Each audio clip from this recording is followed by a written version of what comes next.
Viewers வணக்கம், welcome to screen time with Dinesh. இன்னைக்கு என்ன படம் நம்ம ரிவ்யூ பார்க்க போறோம் அப்படின்னு பாத்தீங்கன்னா பிடி சார். இந்த படத்துல வந்து பாத்தீங்கன்னா இப்போ பாதி நடிச்சிருக்காரு, பிரபு சார் நடிச்சிருக்காரு, தியாகராஜன் சார் நடிச்சிருக்காரு, முனிஷ்கான் நடிச்சிருக்காங்க, இன்னும் நிறைய ஆர்டிஸ்ட்லாம் வந்து நடிச்சிருக்காங்க.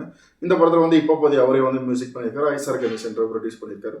சிம்பிளா இந்த படத்தோட ஒன்லைன் என்ன பாத்தீங்கன்னா ஒரு ஜிபி இன்டர்நேஷனல் ஸ்கூல் ஒரு இருக்கு, காலேஜ் இருக்கு. அந்த காலேஜோட ஸ்கூலுக்கும் சேர்மேனா வந்து தியாகராஜன் சார் வர்றாரு. அந்த ஸ்கூல்ல வந்து ஒரு மேஜிக் வால்னு ஒரு ஒரு விஷயத்த வந்து அவர் கிரியேட் பண்றாரு. அந்த விஷயம் வந்து படத்தில் வந்து ஒரு நல்ல விஷயமும் வந்து காமிச்சிருப்பாங்க. அதுக்கப்புறம் வந்து பார்த்தீங்கன்னா அப்புறம் அனிகா சுரேந்தர் அவங்களுக்கு வந்து ஒரு ப்ராப்ளம் வரும், ஒரு ஹராஸ்மெண்ட் ப்ராப்ளம் வரும். அந்த பிரச்சனையை வந்து யாருமே கேட்க மாட்டாங்க. அப்புறம் வந்து அவர் சேர்மேன் கிட்ட சொல்லுவாங்க, அவரும் வந்து கேட்க மாட்டாங்க. அப்புறம் ஒரு ஒரு காரணங்களால ஒரு பிரச்சனை அவங்களுக்கு வரும், அதை இறந்துடுறாங்க. ஏன் இறந்துடுறாங்க, எதனால் இறந்துடுறாங்க, அவங்களுக்கு என்ன பிரச்சனை இருக்கான்னு நீங்கள் படம் பார்த்து தெரிஞ்சுக்கிங்க. இப்படி தான் வந்து கதை போயிட்டே இருக்கும். அவங்களுக்காக வந்து நீதி வேணும்னு சொல்லி இப்போ பாதி வந்து பார்த்தீங்கன்னா அவர் போராடுறாரு. அவர் வந்து கடைசியில் நீதி வாங்கி கொடுத்தாரா இல்லையா அப்படின்னு பார்த்தீங்கன்னா ஜட்ஜாக வந்து பார்த்தீங்கன்னா பாக்கியராஜ் சார் வர்றாரு.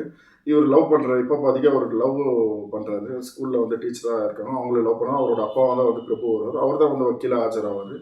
இந்த மாதிரி தான் கதை போயிட்டே இருக்கும். கிளைமேக்ஸ் வந்து பார்த்தீங்கன்னா கொஞ்சம் டிஃப்ரெண்ட்டாக இருக்கும். இந்த படத்தில் வந்து பார்த்தீங்கன்னா இந்த கதை ட்விஸ்ட்டுன்ற பிறகு இந்த மாதிரி சினிமா வந்து பார்த்தீங்கன்னா 1950லேருந்து நிறைய இந்த மாதிரி சினிமா நான் எடுத்துகிட்டு இருக்கேன். இந்த கதை வந்து பெரிய புதுசான ஒரு கதைலாம் இல்லை. இது ஒரு கதை, ஒரு உமனுக்கு வந்து ஒரு பிரச்சனை, ஒரு ஹராஸ்மெண்ட் பிரச்சனை, அது அவங்களுக்கு வந்து நியாயம் கிடைக்கணும், நீதி கிடைக்கணும் அப்படின்றதுக்காக ஒரு விஷயத்த வந்து ஒரு முயற்சி பண்ணி அவர் வந்து போராடுறாரு இப்போ பாதி. அது நியாயம் கிடைச்சதா இல்லையா, அதுதான் இந்த படத்தோட ஸ்டோரி.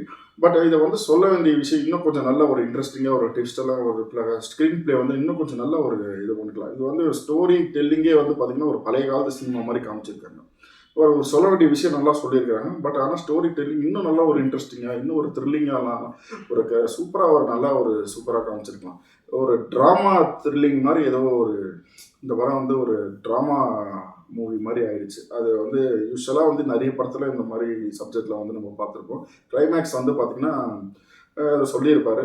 அது என்னென்னா இதில் ஒரு பிரச்சனை பார்த்திங்கன்னா ஒரு அன்றைக்கே இறந்துடுறாங்க. அவங்க பாடியை வந்து பார்த்திங்கன்னா அவங்கள ஒரு டபுள் பாடி பண்ணுவாங்க, அவங்கள மாதிரியே இன்னொரு பாடியை வந்து இது பண்ணுவாங்க. இதெல்லாம் வந்து பார்த்திங்கன்னா ரொம்ப ஒரு ட்ராமாவாக இருக்குது. நிறைய சினிமாவில் இந்த மாதிரி ஒரு ட்ராமாலாம் பண்ணிட்டாங்க. இதில் வந்து பார்த்திங்கன்னா நிறைய பேர் வந்து ஹெல்ப் பண்ணுறாங்க. திரும்ப வந்து கடைசியில் வந்து பார்த்திங்கன்னா அவங்க வந்து கோர்ட்டில் வந்து ஆஜராகிறது, இதெல்லாம் வந்து நிறைய சினிமாவில் காமிச்சிட்டாங்க. பட் கண்டென்ட் வந்து கரெக்டாக ஒரு விஷயம் நடக்குது, இன்றைக்கி சொசைட்டியில் நடக்கிற விஷயத்த ஒரு சொல்லணும் டைரக்டர் வந்து சொல்லி இந்த படத்தை எடுத்திருக்காரு. பட் இது இன்னும் அது வேறு லைனில் வந்து சொல்லியிருக்கலாம். அதுதான் என்னோட கருத்து. இன்னும் நல்ல ஸ்க்ரீன் பிளேலாம் இன்னும் நல்லா ஃபஸ்ட் கிளாஸாக பண்ணியிருக்கலாம். பட் இந்த மாதிரியான ஒரு வழக்கமான ஒரு சினிமாவாக வந்து எடுத்து காமிச்சிட்டாங்க.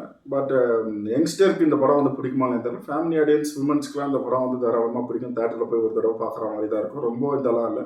பட் வந்து இது ரொம்ப ஒரு ட்ராமா மாதிரி காமிச்சிருக்கேன். அதுதான் எனக்கு பர்சனலாக நான் ஃபீல் பண்ணேன். இந்த படத்தோட ரேட்டிங் என்ன பார்த்தீங்கன்னா 2.5 அவுட் ஆஃப் 5. வீடியோ பிடிச்சிருந்தால் லைக் பண்ணுங்கள், ஷேர் பண்ணுங்கள், சப்ஸ்கிரைப் பண்ணுங்கள். தேங்க்யூ.